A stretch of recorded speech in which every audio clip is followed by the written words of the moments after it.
ये एक बोर्ड फटने की वजह से गाड़ी का स्टेयरिंग रैक बिल्कुल फारिग हो गया।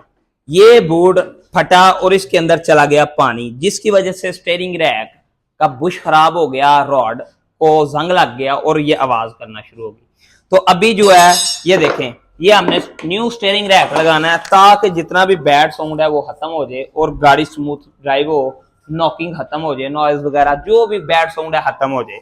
तो बैड साउंड को खत्म करने के लिए ये हम स्टेयरिंग रैक चेंज करेंगे। अलशीफ auto care, EFI election and car, Gujranwala road, चुनाव चौक, अहमदाबाद। अल्लाह हाफिज़।